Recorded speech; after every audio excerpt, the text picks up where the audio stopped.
baiknya kita berdoa agar pembelajaran hari ini berjalan dengan lancar dan dipermudah. Silakan ketua kelas pimpin doa terlebih dahulu. Are you ready? Yes, we are ready. Greeting to our teacher. Good morning, Mrs. Great friend the weekend.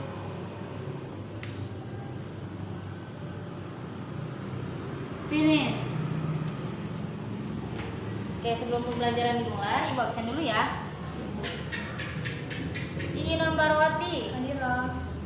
Mailani Tati Putri, Hadirah. Siti Fatimah Khairia, Siti Nurul Atia, Tati Fatimah, Miska.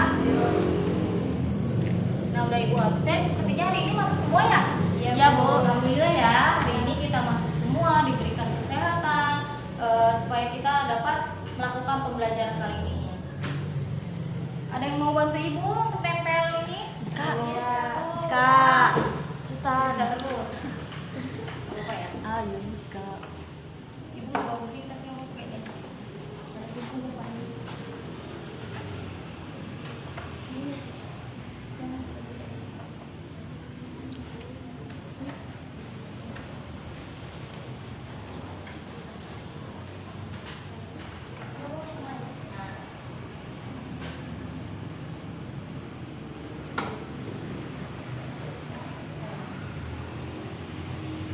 Lurus Pak. Lurus Pak. Lurus, Bu.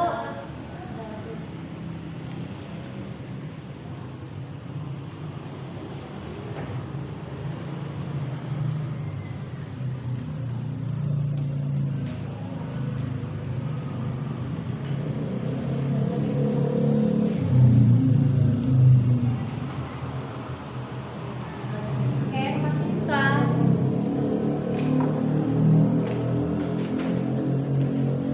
Nah, hari ini kita akan belajar tentang apa? Siklus akuntansi perusahaan ya. Jasa. Siklus akuntansi perusahaan jasa. Di mana tujuan pembelajaran kali ini siswa dapat mendeskripsikan karakteristik perusahaan jasa. Yang kedua, siswa dapat mengidentifikasi tahapan proses kegiatan akuntansi. Yang ketiga, siswa dapat menganalisis transaksi terhadap tiap akun dan menjelaskan mekanisme antara debit dan kredit tiap akun. Nah, yang terakhir, siswa dapat melakukan transaksi ke dalam jurnal umum. Itu tujuan pembelajaran yang harus kita capai hari ini. Mudah-mudahan kita penuhi tujuan pembelajaran kita. Nah, sebelum kita masuk pembelajaran ini, kita review dulu nih pembelajaran minggu lalu. Masih ingat nggak kita belajar apa kira-kira? Persamaan dasar akuntansi. Nah, persamaan dasar akuntansi. Masih ingat apa itu persamaan dasar akuntansi? Persamaan dasar akuntansi adalah laporan keuangan secara sederhana yang mencakup harta, hutang, dan modal. Nah, betul ya. Di mana perusahaan dasar akuntansi ini perusahaan di mana laporan keuangan secara sederhana yang meliputi dari harta, hutang, dan modal. Ada yang masih ingat nggak rumusnya? Gimana? Harta sama dengan hutang Plus plus modal. Alhamdulillah ya, masih pada ingat. Nah, hari ini kita belajar siklus akuntansi perusahaan jasa. Nah, fokus utama yaitu perusahaan jasa. Tadi pagi Ibu ngeliat ini berangkat sekolah mengendarai apa, In? Ojek, Bu.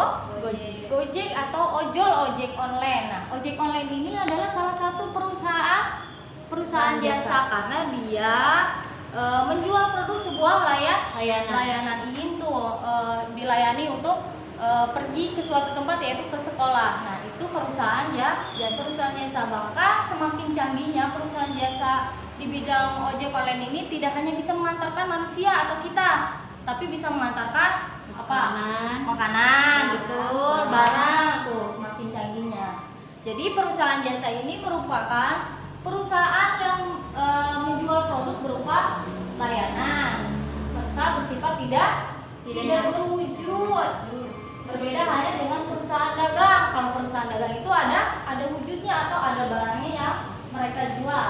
Kalau perusahaan jasa tidak, dia hanya merasakan manfaatnya saja. Nah, di sini ada karakteristik perusahaan jasa.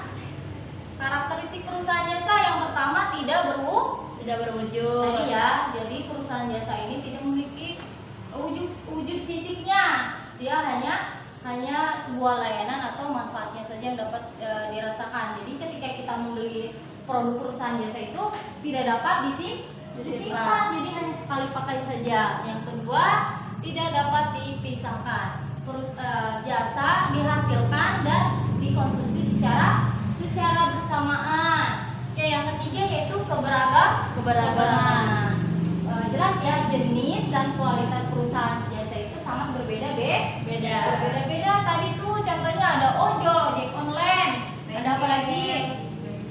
Nah, betul, bengkel. Spa, salon, siapa tuh yang suka ke salon? Nah, laundry juga sama, itu adalah contoh dari perusahaan ya jasa. Beda ya, kualitasnya beda, jenisnya juga berbeda. Yang terakhir, tidak tahan lama. Jadi jasa tidak dapat bertahan lama, maka dia akan cepat habis ketika sudah kita gunakan atau ketika sudah kita konsumsi. Nah, untuk siklus akuntansi perusahaan jasa ini memiliki 3 tahap ya. Pertama ada tahap pencatatan, yang kedua tahap pengikhtisaran, dan yang terakhir pembuatan laporan keuangan. Untuk minggu ini kita akan fokus ke tahap pencatatan, di mana poin pertama kita harus menganalisis bukti transaksi keuangan terlebih dahulu. Yang kedua, setelah kita menganalisis, kita akan membuat jurnal umum. Nah, setelah kita membuat jurnal umum, kita posting ke buku besar atau pemindah bukuan ke buku besar, dari jurnal umum ke buku besar. Nah, di sini analisis bukti transaksi ini dibedakan menjadi dua. Secara umum dibedakan menjadi dua. Yang pertama, bukti transaksi internal. Yang kedua, bukti transaksi eksternal. Di mana bukti transaksi internal ini bukti transaksi yang digunakan di dalam perusahaan tanpa melibatkan pihak luar perusahaan. Namanya juga internal, berarti hanya di dalam atau hanya orang-orang dalam tersebut yang dapat melakukan transaksi. Contohnya di sini ada memo. Memo itu apa memo?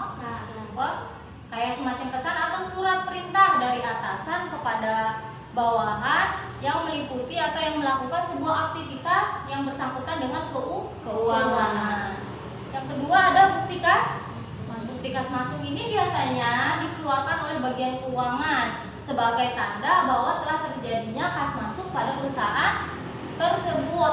Kalau bukti kas keluar berarti kebalikan dari bukti kas masuk ya, sama, dia dikeluarkannya oleh bagian keuangan sebagai tanda bahwa telah terjadinya kas keluar pada perusahaan tersebut. Ya, yang kedua bukti transaksi eksternal. Nah, kalau tadi bukti transaksi internal itu di dalam perusahaan, berarti kalau bukti transaksi eksternal ini di luar perusahaan, digunakan oleh di luar perusahaan.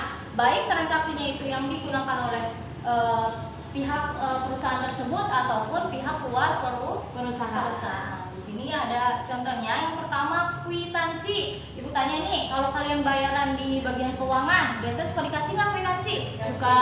Nah, kwitansi ini semacam bukti transaksi kalau kita sudah mengeluarkan atau menerima sejumlah uang. Yang kedua ada faktur ini kalau kita mau menjual atau membeli secara kredit, biasanya kita diberikan faktur. Kalau nota itu bukti transaksi penjualan atau pembelian secara tunai. Kalau faktur ini secara kredit, kalau nota berarti secara tunai. Nah, sampai sini paham ya, alhamdulillah. Kita lanjut. Nah, sebelum kita menganalisis bukti transaksi, kita harus tahu aturan pencatatan transaksi. Di mana aturan pencatatan transaksi ini kita akan belajar bagaimana sih kita menulis di sisi debit, bagaimana sih kita menulis di sisi kredit. Di sini tuh dijelasin. Kalau sebelumnya kita belajar kemarin tuh persamaan dasar akuntansi itu hanya belajar harta sama dengan utang ditambah modal. Kalau ini kita akan belajar sisi debit, sisi kredit yang harus seimbang hasilnya atau biasa disebut dengan balance. Pokoknya kita lihat ya, ketika akun bertambah atau mengalami kenaikan, itu kita simpan di sisi debit. Itu ada akun apa aja? Yang pertama aset atau harta. Yang kedua ada freight, kita simpan di debit. Dan yang terakhir ada beban, kita simpan di debit. Nah, selebihnya berarti masuk ke kredit. Pokoknya kalian hafalin nih rumus-rumus ini nih, agar kita tahu nih posisi D itu taruhnya di debit atau di kredit ya. Kita acuannya ke rumus yang ini. Oke, agar lebih paham Ibu kasih contoh ya. Silakan buka modulnya halaman 15. Ibu tulis dulu ya pertanyaannya.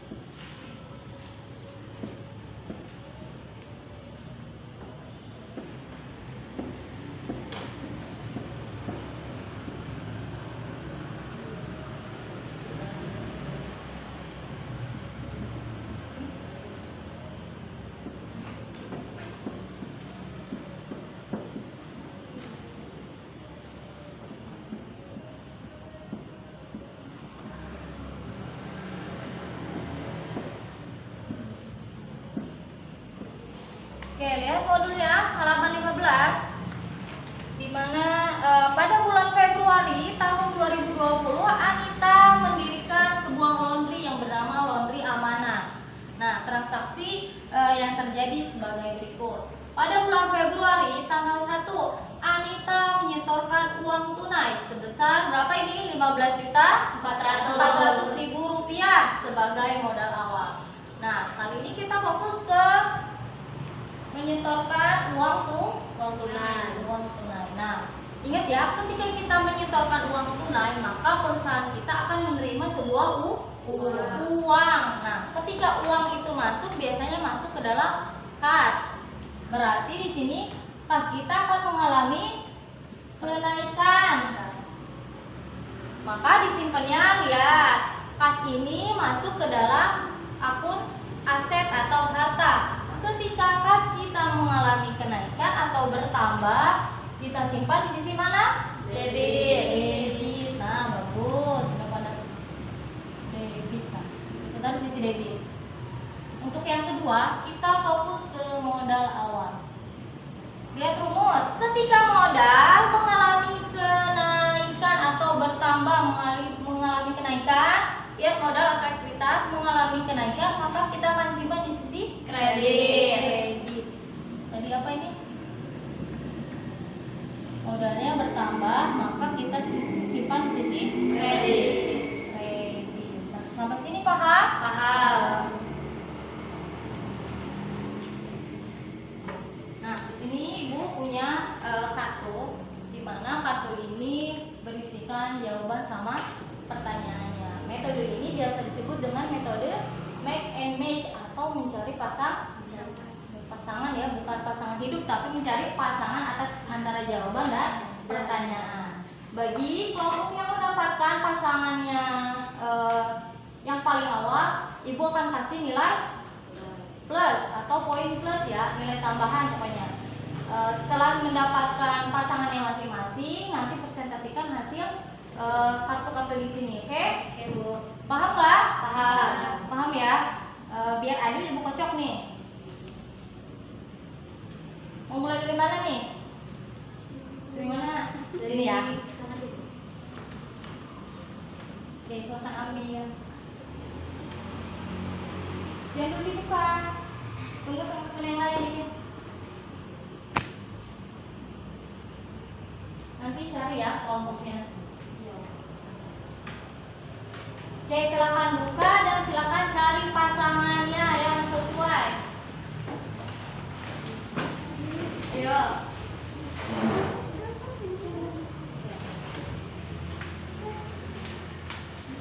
Ayo.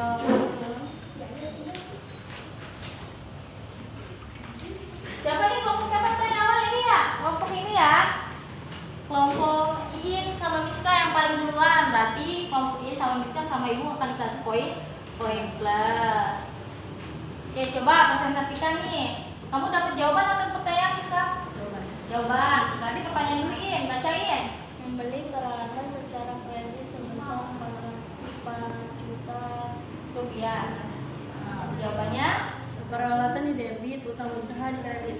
oh, kenapa tuh peralatan bisa di debit, utang usaha bisa di kredit? Kenapa? Karena ketika kita membeli peralatan, maka peralatan kita akan bertambah, maka disimpan di debit. Kemudian, Kalau utang di kredit, karena kita membeli peralatan tersebut secara kredit. betul ya. Oke, tepuk tangan untuk kelompok ini sama Musa. Selanjutnya kita ke tengah ya. Kelompok Melani sama Rati. Siapa yang dapat pertanyaan? Oh, Rati, silakan baca. Anita mengambil uang perusahaan untuk kepentingan pribadi sebesar Rp 800.000. Jawabannya, Jawabannya kas di kredit, Thrive di debit. kenapa tuh kas di kredit, Thrive itu di debit? Kas di kredit karena ketika mengambil uang secara pribadi, maka kas kita akan berkurang. Kita simpan kas di kredit. Iya, betul. Thrive di debit karena ketika Thrive mengalami kenaikan, kita simpan Thrive di debit. Oke, betul ya. Tepuk tangan untuk Iin. Maaf, Melani sama Rati. Tangan. Oke, yang terakhir nih kelompok Siti sama Kia. Siapa yang dapat pertanyaan? Siti. Oke, silakan. Anita membuat iklan agar usahanya dikenal banyak orang dan menghasilkan biaya sebesar 600.000. Oke, jawabannya. Beban iklan debit, Hmm. kredit. Tuh, kenapa beban iklan itu ada di debit, kas itu ada di kredit? Kenapa? Beban iklan di debit karena ketika kita membuat iklan, maka beban iklan akan bertambah. Kita simpan beban iklan di debit. Nah, betul. Terus? Kas di kredit karena kita membayar iklan, maka kas kita akan berkurang. Oke, betul ya jawabannya. Tepuk tangan untuk Siti sama Kia. Ya, alhamdulillah ya, kita sudah selesai menggunakan metode McManus. Gimana? Menurut kalian seru nggak pembelajarannya? Seru. Kenapa? Ayo, ada yang bisa ngasih pendapat nggak? Kenapa seru menggunakan metode McManus ini? Karena Kenapa? kita bisa mencari pasangan. Nah, bisa mencari pasangan. Bagus ya, alhamdulillah ya. Kalau masih pada semangat dan untuk mempermudah mengambil atau menangkap materi hari ini. Nah, sepertinya waktunya juga akan segera habis. Ada yang mau memberikan rangkuman pembelajaran hari ini? Ayo, siapa yang bisa merangkum? Ibu. Oke, silakan Mei. Jadi kesimpulannya, perusahaan jasa adalah perusahaan yang menjual produk berupa layanan. Karakteristiknya tidak berwujud, tidak dapat dipisahkan, keberagaman, tidak tahan lama. Dan ada analisis bukti transaksi. Analisis bukti transaksi ini terbagi menjadi dua. Yang pertama, bukti transaksi internal, dan yang kedua, bukti transaksi eksternal. Oke, close dulu untuk Mei. Nanti yang menyimpulkan pembelajaran hari ini benar ya, di mana perusahaan jasa ini adalah perusahaan yang menjual produk berupa layanan serta bersifat tidak berwujud. Adapun karakteristiknya itu yang pertama tidak berwujud, tidak dapat dipisahkan, keberagaman, tidak tahan lama. Nah, untuk bukti analisis transaksi tersendiri dibagi menjadi dua. Ada bukti transaksi internal sama bukti transaksi eksternal. Alhamdulillah ya, sudah selesai pembelajaran kita hari ini. Untuk minggu depan kita akan membahas, insya Allah kalau kita sehat semua, semoga kita sehat semua. Kembali kita akan membahas tentang jurnal umum. Nah, setelah ini kan ya urutannya, setelah kita menganalisis, kita akan membuat jurnal umum. Nanti kita tinggal masukin nih mana sisi debit, mana sisi kredit. Jadi pokoknya kalian baca-baca lagi modulnya di rumah, ataupun kalian cari referensi lain seperti di media internet ataupun majalah atau koran segala macam. Kalian belajar di rumah, jaga kesehatan. Ucapkan alhamdulillah. Alhamdulillahirabbil alamin. Ibu akhiri, wassalamualaikum warahmatullahi wabarakatuh. Waalaikumsalam warahmatullahi wabarakatuh. Nanti yang tiket tolong dilepas ya, yang kita pembelajaran selanjutnya. Sama mulai. Terima kasih ya.